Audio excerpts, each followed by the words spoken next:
Hepimizin bir korkusu vardı çocukken.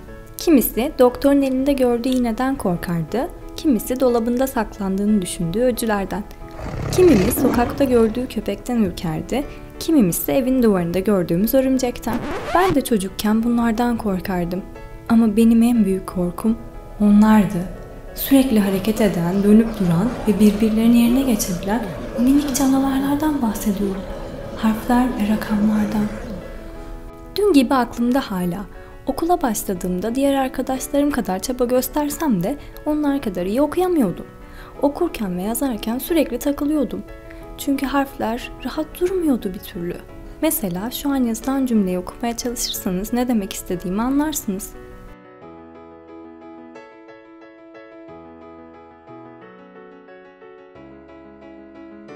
Gördünüz mü? Bakın, siz de takıla takıla okudunuz.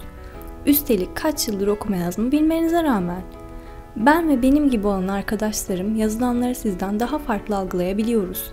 Bu da bir miktar takılmamıza ve gecikmemize neden olabiliyor. Hatta bazı insanlar bizim tembel olduğumuzu bile düşünebiliyorlar.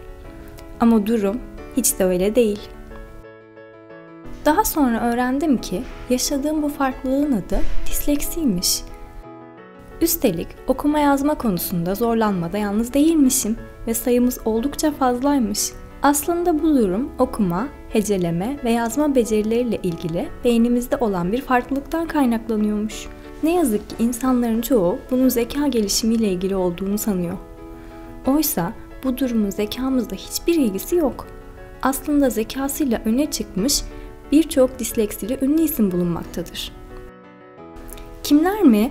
Dünyanın en ünlü ressam ve tasarımcılarından biri olan Leonardo da Vinci. Eserleriyle resim dünyasına oldukça ilginç dokunuşlar yapan Picasso. Bilim dünyasının en büyük dahilerinden biri olan Einstein.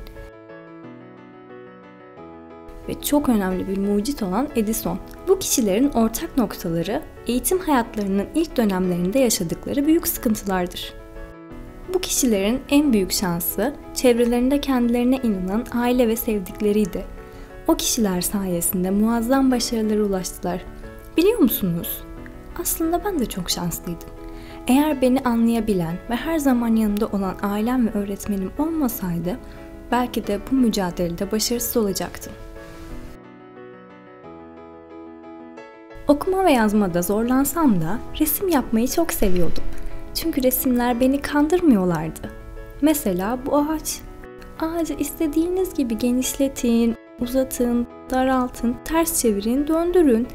Ne yaparsanız yapın, ağaç biraz şekil değiştirse de onu tanımakta zorlanmazsınız. Oysa harfler öyle mi ya? Mesela bir çubuğun yeri tüm işleri karıştırabiliyor. B harfi çubuk yer değiştirdiğinde D, ters döndüğünde ise P oluyor. U'ya hafif bir yan baksanız hemen C oluyor. Hele R ile N'den hiç bahsetmeyeyim.